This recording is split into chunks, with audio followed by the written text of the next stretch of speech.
Halo,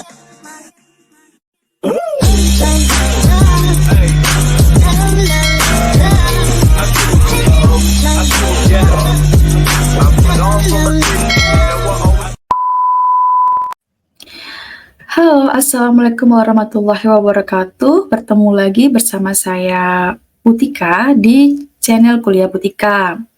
Pada kesempatan kali ini saya akan membahas materi di bidang hematologi, yaitu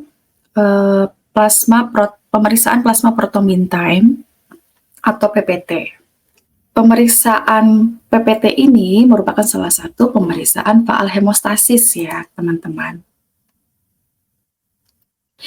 Oke, sebelumnya saya akan memperkenalkan diri sebagai tenaga pengajar di sini, khususnya di Prodi D3 Analis Kesehatan atau TLM ya.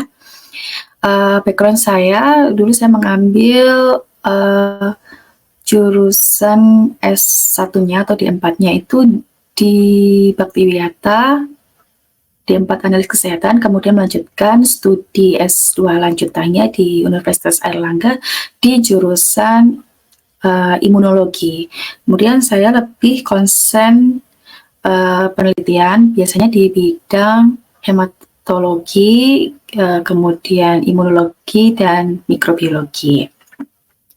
Oke, biasanya di offline saya memiliki kriteria penilaian pada mahasiswa saya di offline. Biasanya kan dalam satu semester ada 14 kali pertemuan termasuk UTS dan UAS. Nah, penilaiannya tersebut yang menjadi kriteria saya yaitu ada keaktifan dan kedisiplinan, kemudian presentasi, kemudian tugas, dan terakhir UTS dan UAS.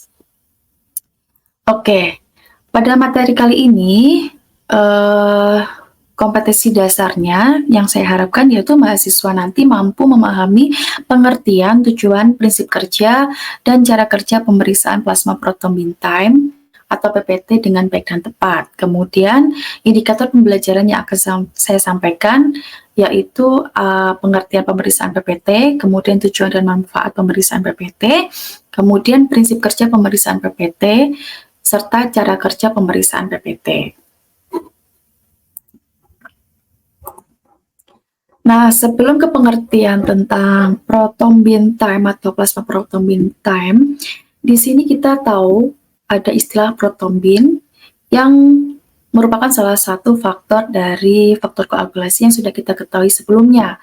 Karena pemeriksaan PPT ini merupakan salah satu pemeriksaan faal hemostasis yang sudah kita ketahui. Faal hemostasis merupakan suatu fungsi tubuh untuk menjaga tubuh itu bisa mempertahankan keenceran dari darah dan juga menutup luka dengan baik gitu kan. Jadi pemeriksaan faal hemostasis ini pada umumnya ditujukan untuk mengetahui atau melihat apakah ada kelainan dalam tubuh seseorang atau pasien tentang pembekuan darahnya gitu kan, atau juga bisa digunakan untuk menilai bagaimana terapi dan pengobatan pada kasus pasien yang mengalami kelainan pengenceran darah tersebut. Nah, salah satunya adalah dengan menggunakan pemeriksaan plasma prothrombin time ini. Nah, pada faktor koagulasi pada faal hemostasis ya, faktor pembekuan darah itu ada 12 faktor yang kita ketahui pada umumnya ya, meskipun ada beberapa faktor lain sampai 13 atau 14, tapi pada umumnya ada 12 faktor yang sudah kita ketahui melalui kaskadenya pembekuan. Nah, salah satunya adalah prothrombin ini. Nah, prothrombin ini merupakan suatu protein yang dibentuk pada organ hati dan berperan sebagai faktor pembekuan darah. Faktor pembekuan darah pada prothrombin ini merupakan faktor 2 yang akan dikonversi menjadi trombin oleh tromboplastin untuk membentuk koagulasi atau pembekuan darah.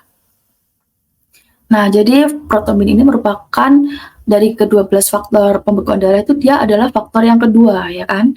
Nah, sehingga pemeriksaan massa protombin plasma ini atau PPT ini merupakan pemeriksaan laboratorium klinis yang dilakukan untuk menghitung waktu yang dibutuhkan oleh tubuh dalam membentuk gumpalan atau bekuan darah pada sampel darah yang diambil di laboratorium klinis.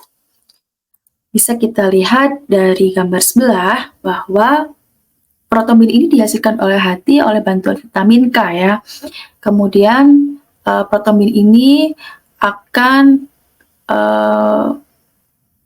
menjadi tromboplastin. Nah, protombin ini akan menjadi trombin dengan bantuan enzim tromboplastin dan juga bantuan ion kalsium, di mana trombin ini nantinya akan mengubah fibrinogen menjadi benang-benang fibrin. Nah, benang-benang fibrin ini merupakan suatu bahan yang tidak larut ya, yang fibrinogen awalnya larut, yang kemudian menjadi fibrin, benang-benang fibrin. Nah, ini yang awal mula adanya pembentukan koagulasi ya, pembentukan koagulasi yang ditandai dengan adanya benang-benang fibrin atau terbentuknya benang-benang fibrin. Nah, tujuan dari pemeriksaan PPT ini digunakan untuk menilai kemampuan faktor koagulasi jalur ekstrinsik dan jalur bersama, di mana jalur bersama yang kita ketahui adalah dari faktor 1, faktor 2, dan faktor 5, sedangkan faktor jalur ekstrinsiknya ada faktor 7 dan faktor 10, bisa dilihat di samping ya, gambar di samping. Kemudian manfaat dari pemeriksaan PPT ya bisa digunakan untuk mencari tahu apakah proses pembekuan darah di dalam tubuh masih dalam rentang normal atau tidak. Kemudian bisa dimanfaatkan untuk memantau apakah pemberian terapi atau obat yang berperan untuk mencegah terjadinya bekuan darah pada penyakit sumbatan darah tertentu bekerja semestinya atau tidak. Yang sudah sempat saya sampaikan di awal, pada tujuan awal dari pemeriksaan fal hemostasis ya, sama juga dengan pemeriksaan PPT ini. Namun, di antara beberapa pemeriksaan fal hemostasis ini, untuk menilai terjadinya waktu koagulasi itu secara normal atau tidak, itu yang membedakan adalah tujuannya. Kan ada tadi, ada PPT, ada APT, PPT, ada TT, dan juga APTT ya. Nah, masing-masing pemeriksaan ini memiliki tujuan dan fungsi yang berbeda-beda. Kalau pemeriksaan PPT ini digunakan untuk menilai kemampuan faktor koagulasi dari jalur ekstrinsik dan jalur bersama. Jadi kita bisa melihat apabila ada kelainan pada jalur ekstrinsik, itu bisa kita lihat dari pemeriksaan PPT ini. Misalkan nih ada masa koagulasinya itu terlalu pendek atau terlalu panjang dari nilai normal. Nah, itu kira-kira pembekuan ini yang terjadi kekeliruannya ada di mana. Nah, makanya kita tetap memerlukan pemeriksaan PPT dan juga pemeriksaan kelanjutannya seperti TT dan APTT ya. Oke, kita pahami ya sudah di sini. Kemudian kita akan tahu prinsip kerjanya. Prinsip kerja dari pemeriksaan ini yaitu menilai terbentuknya bekuan bila ke dalam plasma yang telah diinkubasi ditambahkan campuran tromboplastin jaringan dan ion kalsium. Reagen yang digunakan adalah kalsium tromboplastin, yaitu tromboplastin jaringan dalam larutan kalsium klorida. Beberapa jenis reagen tromboplastin yang dapat digunakan itu berasal dari jaringan emulsi ekstrak organ maupun paru dari kelinci yang dilarutkan dalam kalsium klorida dengan pengawet sodium azida, atau misalnya neoplastin klorida plus, atau juga tromboplastin jaringan dari plasenta manusia dalam larutan kalsium klorida dengan pengawet seperti trombores. Oke, jadi prinsip kerjanya di mana plasma itu nanti akan ditambah dengan beberapa reagen PPT dan juga kalsium klorida. Kemudian baru kita amati bekuannya itu. Jadi prinsip kerjanya seperti itu. Alat dan bahan yang digunakan dalam pemeriksaan PPT ini ada sentrifus, tabung sentrifus, mikropipet, water bath, termometer, tabung serologi, stopwatch, dan ose. Kemudian bahan lainnya yaitu ada kapas, fluid, alkohol, tromboplastin reagen, dan juga sampel darah dengan antikoagulan yang digunakan di sini. Antikoagulannya adalah NaCitrat. Cara kerjanya, pertama-tama kita membuat plasma darah dulu, di mana setelah kita melakukan fungsi vena, kemudian darah dimasukkan ke dalam tabung sentrifus, kemudian ditambah dengan larutan natrium sitrat. Perbandingannya biasanya antara darah dan antikoagulan itu 9:1 ya. Kemudian disentrifugasi selama 20 menit dengan kecepatan 3000 rpm. Setelah itu dipisahkan plasma dengan darahnya.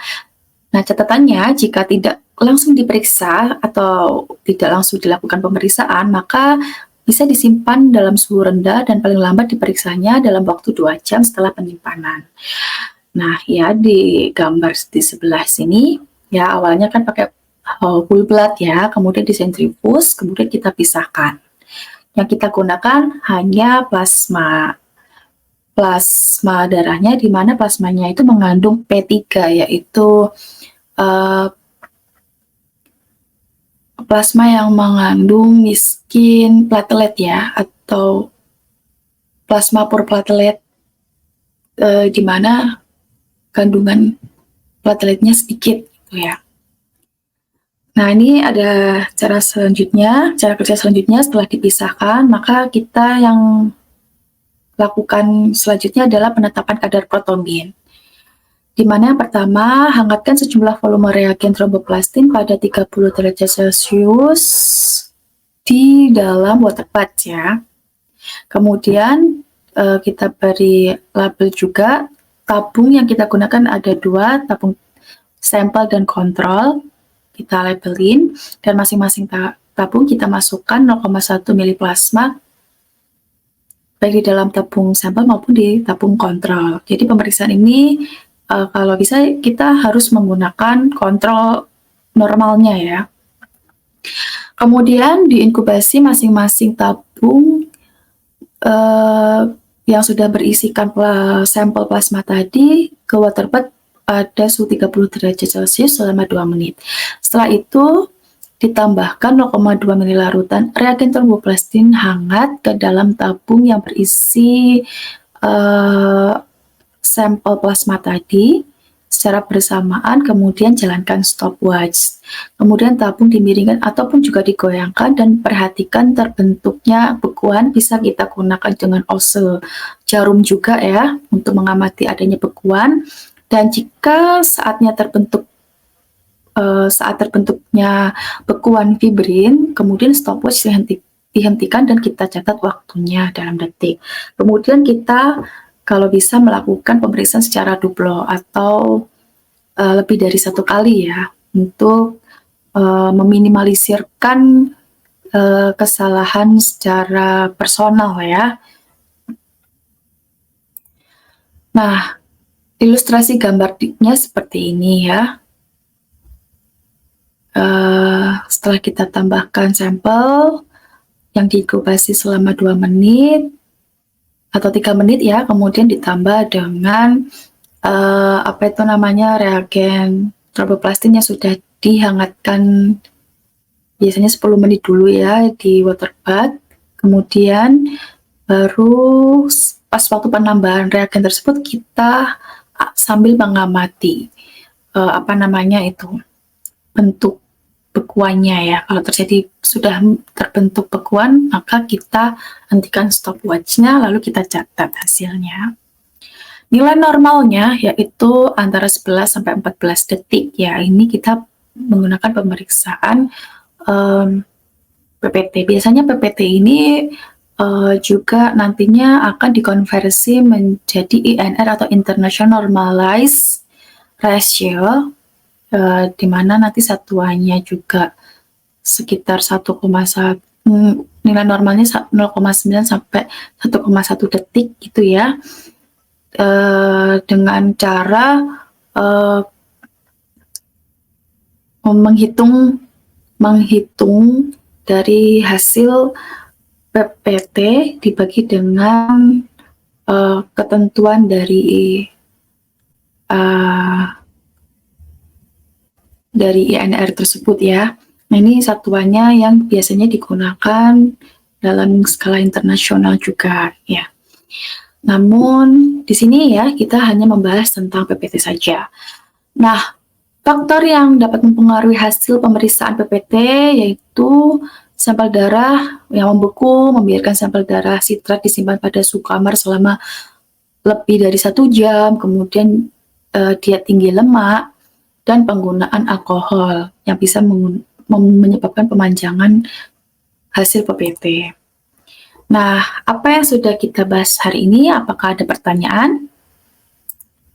Menurut saya sudah cukup. Kesimpulannya, pemeriksaan PPT ini merupakan pemeriksaan yang penting dilakukan pasien untuk menilai waktu bekuan darah secara ekstrinsik sehingga dapat membantu penegakan diagnosa dokter dalam memberikan pengobatan dan terapi serta tindakan klinis lainnya. Referensinya dan terima kasih. Oke, cukup sekian dulu dari materi dari saya. Untuk next, kita akan membahas materi selanjutnya.